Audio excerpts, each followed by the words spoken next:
El tiempo es uno de los conceptos más interesantes del mundo, es la razón por la que nos paramos todos los días, es la razón por la cual de cierta forma, vivimos. El tiempo suele ser muy engañoso, porque nos hace creer que varias cosas simplemente han desaparecido, que varias cosas son del pasado, que son cosas que ya no suelen suceder. ¿Recuerdan este tipo de comerciales? Es emocionante pensar con qué cariño lo habrá preparado. Se ha tenido que pasar la mañana en la cocina. ¡Qué bueno te ha salido! ¡Qué alegría! He acertado. ¡Qué acierto fue también elegir una cocina corcho! Mi cocina corcho. ¿Cuántos momentos felices como este me vas a proponer? Son hasta un poco graciosos el día de hoy, e inclusive si nos molestamos en ver los comentarios, podemos ver este tipo de mensajes. Este tipo de mensajes no estarían para nada mal, inclusive demuestra que como sociedad hemos dejado de ver estas prácticas como algo patriarcal y hemos estado viéndolo de una forma mucho más general y más linda de cierto modo. Pero recordemos que nuestras épocas no son lo mismo, porque no vemos como lo veían en aquel entonces.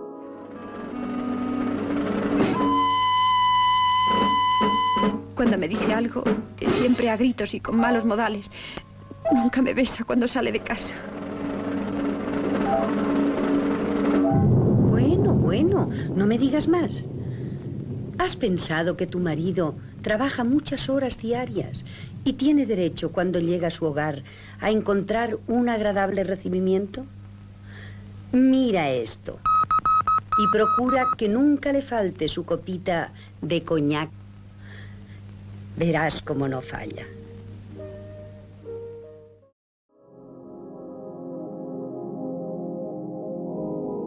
Sigue siendo un poco cómico, hasta gracioso en cierto punto, ¿no?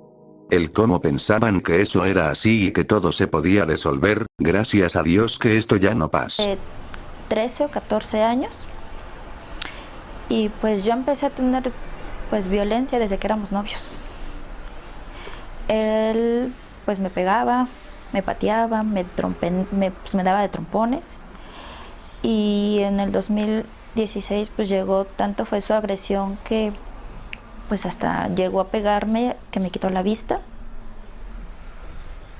Y pues sus agresiones eran porque él siempre decía que estaba estresado, por desesperación. El problema con este tipo de percepción temporal es que nos solemos volver apáticos de varios problemas del mundo en general, solo basta con ver los debates que se crean alrededor de la marcha del 8 de marzo, porque claro que todos los noticieros miran hacia la persona que hace el ridículo, todos salen a ver cómo destruyen o pintan partes de la ciudad, pero nadie ve cuando una madre sale llorando por no poder tener a su hija. Quiero a mi hija, quiero a mi hija.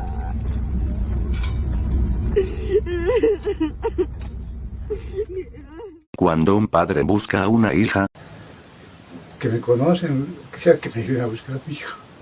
Ya estoy cansado de tanto llorar, de tanto buscar. Ya no me siento impotente, un poco ya estoy más buscando, y ya no me da ganas de comer, ni dormir. Por favor, les pido que me ayuden a buscar a mi hija. Gracias, por favor. el tiempo y la autopercepción siempre jugarán un papel en contra a la hora de juzgar a alguien. Por una parte, no seremos imparciales a la hora de juzgar a alguien, y por la otra, siempre estaremos en un estado donde pensaremos que cosas como decir que el acoso sexual o el machismo siguen a gran escala es solo una exageración, que son cosas del pasado y que como yo no lo he visto o no lo hago, pues ya no ha de pasar. Como dije, el tiempo muchas veces nos hace olvidar que varias cosas con las que nacimos, otra persona la tuvo que luchar. Que cosas que vemos como normales y hasta sin mucha profundidad, como los derechos civiles, reformas o tan solo cosas como protección a las mujeres en caso de abuso, han pasado por más sangre de la que nosotros alguna vez podremos llegar a ver a una escala real. Es por eso que el día de hoy, nos adentraremos en la historia de la Güera Rodríguez, una pieza importante no solo para la independencia, sino que para la construcción de lo que hoy en día se ha logrado. Porque los problemas no desaparecen, solo es lo que olvidamos.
México en la antigüedad era regido por algo un tanto similar a lo que sería una monarquía, cosas como la existencia de un rey y donde se seguían las órdenes de la iglesia al pie de la letra nunca fue un problema en México, ya que dentro de todo funcionaba. El problema fue cuando la conquista se dio y el panorama social cambió totalmente.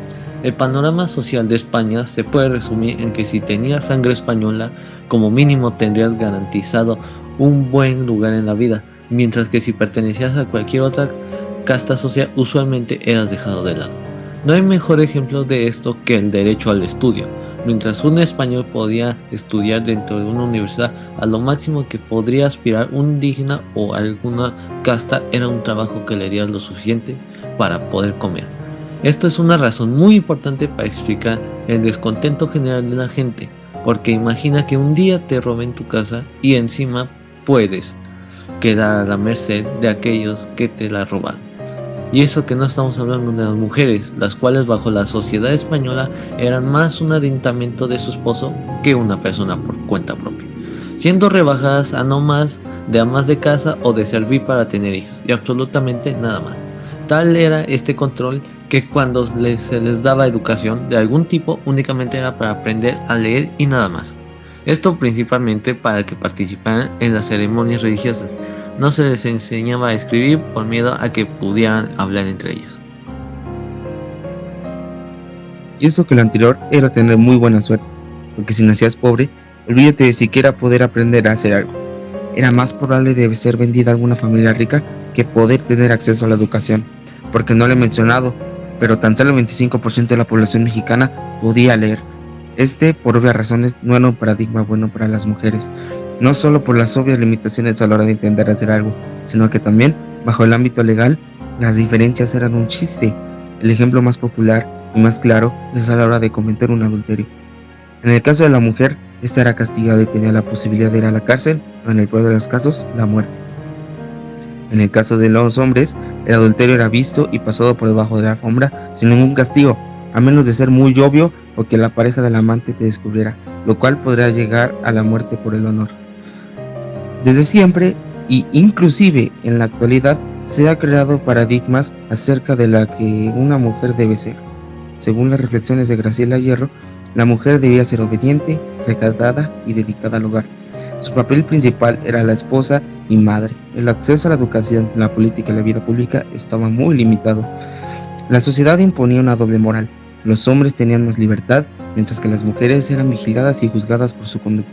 En la actualidad, se han bajado de gran parte de estos comportamientos, pero eso no elimina que sigan pasando. Al final, con esta reflexión de Graciela Hierro, nos podemos poner a pensar en nosotros mismos. Aunque a pesar de todo lo que les conté, hubo un momento donde este paradigma varias mujeres lo rompieron. Un paradigma donde varias pudieron luchar. Esa fue la independencia de México. Una lucha que parecía nunca llegar a algún final, pero que de alguna manera logró algo, un poco a medias. Pero esta es una biografía, así que antes de pasar a la independencia, veremos a ver uno de estos casos que rompieron el molde tradicional en varios aspectos.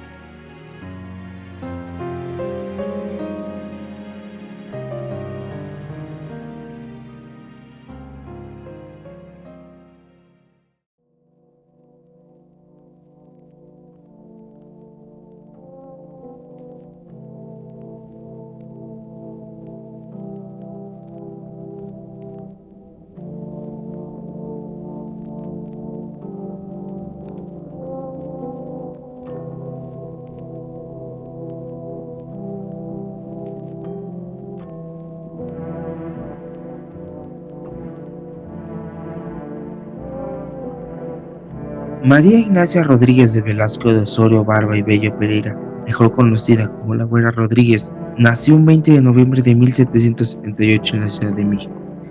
Hija de Antonio Rodríguez de Velasco, regidor perpetuo de la Ciudad de México, y María Ignacia Osorio Barba y Bello Pereira, descendiente de la casa de los marqueses de Mortara y del ducado de Ciudad Real. No se tiene mucha información de su infancia, más allá del hecho de que tenía 2 hermanas y que además era conocida por su carácter independiente y por participar activamente en la vida social y política de su tiempo.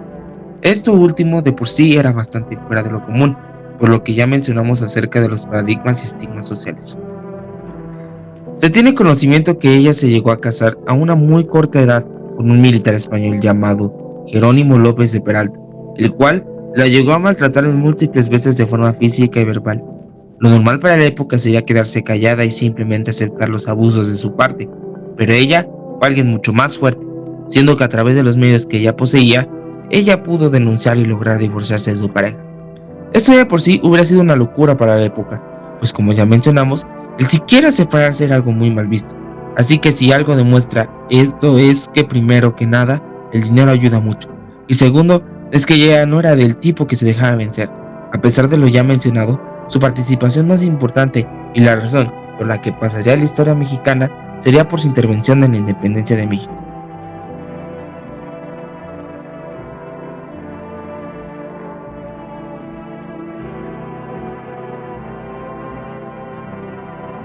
La güera fue libre de cuerpo, pero también de mente.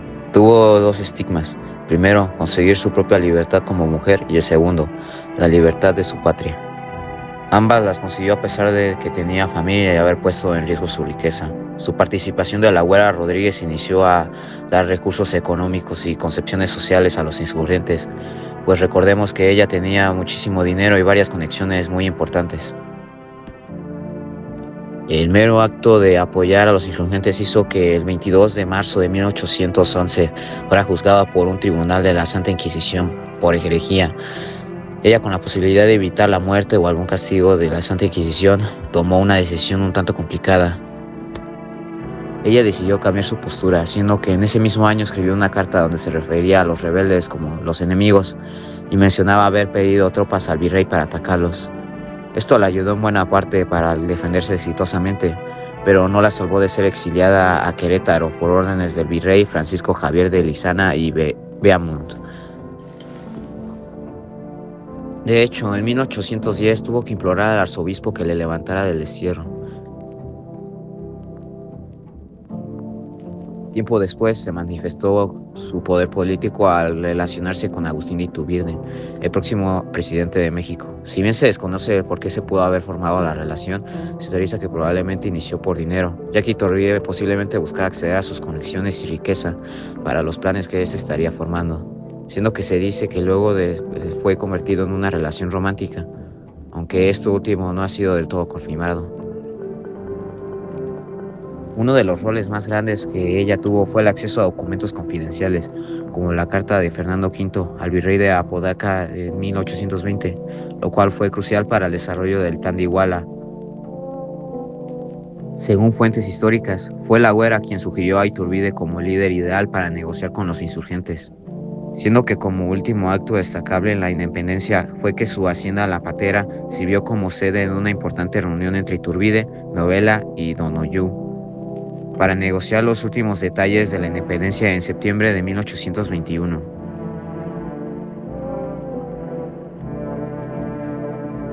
Todo lo que les acabo de contar sería suficiente para que ella fuera, como mínimo, más reconocida en los libros de historia, pues dentro de todo representa bien lo que buscaba la independencia, ya que a pesar de haberse retractado al inicio, ella siguió luchando a pesar de todo, siguió peleando por su libertad, pero aún más importante, la libertad del pueblo. El problema de todo esto y la razón por la cual no es tan reconocida es porque ella es casi una leyenda. Varias de sus participaciones políticas de la güera Rodríguez se han puesto en duda, principalmente porque varios de los relatos que cuentan su historia se suelen retomar después de la independencia, siendo que no ayuda en su figura ha sido frecuentemente mitificada y sexualizada en los relatos históricos, poniendo más énfasis en su belleza y sus supuestas relaciones con hombres poderosos que en sus hazañas o cosas más destacables. Ojo con esto, no digo que ella no exista, de lo que les acabo de mencionar como mínimo hay un poco de evidencia para comprobarlo, pero el problema llega con otras cosas que podrían encontrar y muchas veces podría ser falso. Esto podría ser un caso similar al de los niños Eures, el cual si bien es basado en cosas reales, se exageró o se inventaron cosas para darle al pueblo un símbolo. En este caso no puedo confirmar si es el caso, pero es triste pensar que esto fue opacado.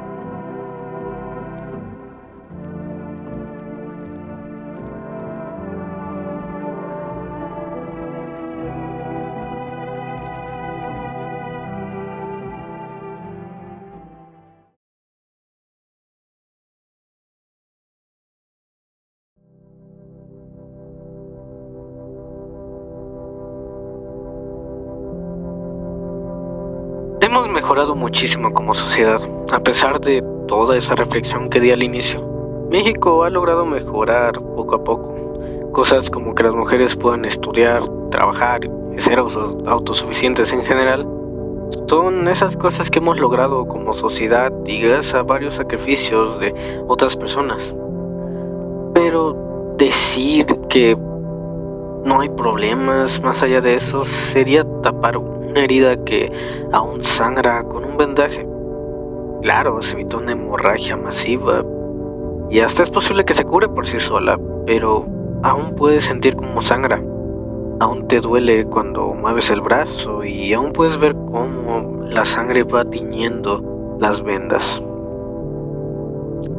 Lo que trato de decir es que el problema sobre la libertad y la seguridad de las mujeres no es algo que hemos resuelto aún. Esto principalmente porque no solo tenemos un problema muy grave como sociedad, sino que México es inherentemente violento. Violento en el sentido de cosas como tradiciones, costumbres, derrotas, victorias, más historia en la cual nos basamos. México es un país muy triste si te lo pones a pensar en forma histórica. Varias derrotas y conquistas hemos pasado a lo largo de los años. Es por eso que recordar esas pocas veces en las que ganamos como sociedad es tan importante. No solo nos ayuda a no olvidar de dónde venimos, sino que nos ayuda también a reflexionar de lo que tenemos, de nuestra sociedad y de lo mucho que hemos luchado para llegar aquí. En la actualidad es importante, por ejemplo, mantener estas obras por su importancia histórica, pero más aún por su relevancia social. Usualmente un niño o alguien que no tenga que hacer algo forzosamente necesario acerca de esto, probablemente no se interese por estas obras, probablemente tampoco quiera investigar, pero el juntar dos materias diferentes, como en este caso sería ética e historia, da un paso más interesante. Ayuda en estos casos a que la gente piense un poquito más allá y se interese por las obras y toda la historia de estas personas. En este caso, como ya dijimos, esto llevó a la creación de este video, algo que probablemente no hubiéramos hecho hasta este momento, siendo que gracias a este video hemos reflexionado a lo largo de este video todo lo que hemos cambiado como sociedad. Es también por eso que mantener estas obras es muy importante. Las obras y la historia de estas mujeres funcionan como un símbolo, algo a lo que aferrarse a pesar de todo lo que está pasando en el mundo, algo de que nutrirse y de sentirse orgullosos, porque la historia no siempre está para evitarse, sino que muchas veces está para recordar, para saber de dónde venimos y evitar irnos a un precipicio donde sabemos que nada puede salir bien. En una de las especificaciones para este video venía la siguiente pregunta: ¿qué debemos hacer para que las mujeres y hombres nos respetemos para vivir de manera plena? Por más gracioso que parezca, la respuesta no está en el respeto mutuo, sino en la indiferencia. Como ya dije, México es un país violento. Una de las principales causas de esta violencia, lo crean o no, es la indiferencia. Es la forma en cómo nos hemos insensibilizado, pues muchas veces no lo notamos, pero está ahí. Despiertas en la madrugada y prendes la tele, comes mientras escuchas como 4 personas murieron, mientras tu cereal cada vez se pone más pastoso. En la tarde podemos escuchar cómo se detuvo una trata de personas y niñas afuera de un burdel mientras estás yendo a trabajar, y en la noche, mientras estás en tu cama recostado y sin ninguna preocupación, escuchas como alguien murió en un accidente. ¿Y sabes qué es lo más gracioso? Que no nos importa. Nos sentimos mal por la persona y continuamos acostados en nuestra cama, pero Mañana cuando te despiertas, prenderás la tele y volverás a servirte un plato de cereal. Y esto no lo hacemos por maldad o por pensar en que las cosas están bien, sino lo hacemos porque nosotros como sociedad nos hemos no solo insensibilizado, sino nos hemos alejado de los problemas. Nosotros tenemos nuestros propios problemas, así que ¿por qué tendremos que luchar por los de los demás?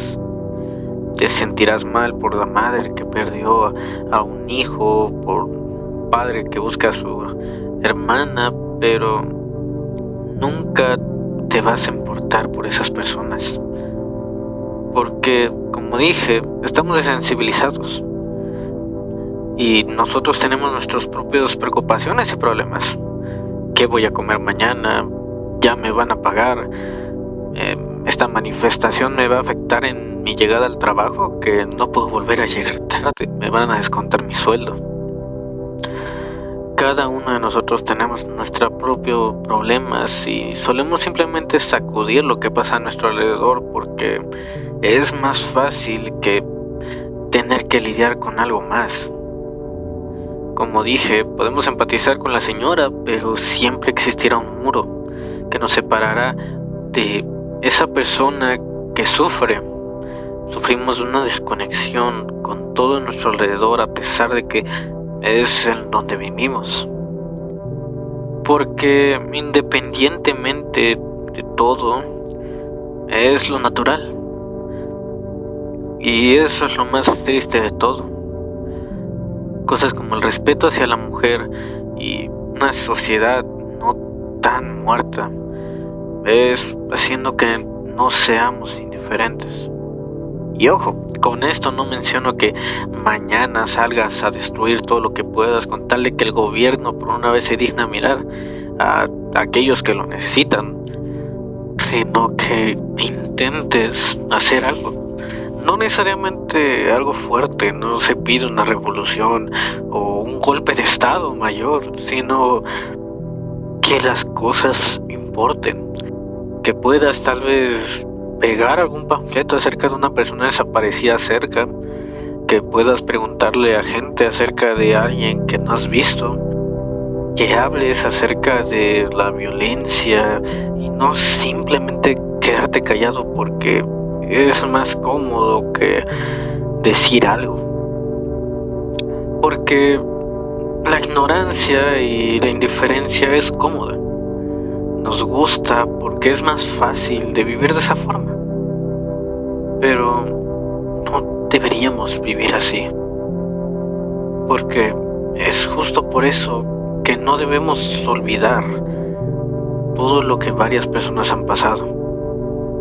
No debemos olvidar porque no nos podemos permitir retroceder una vez más.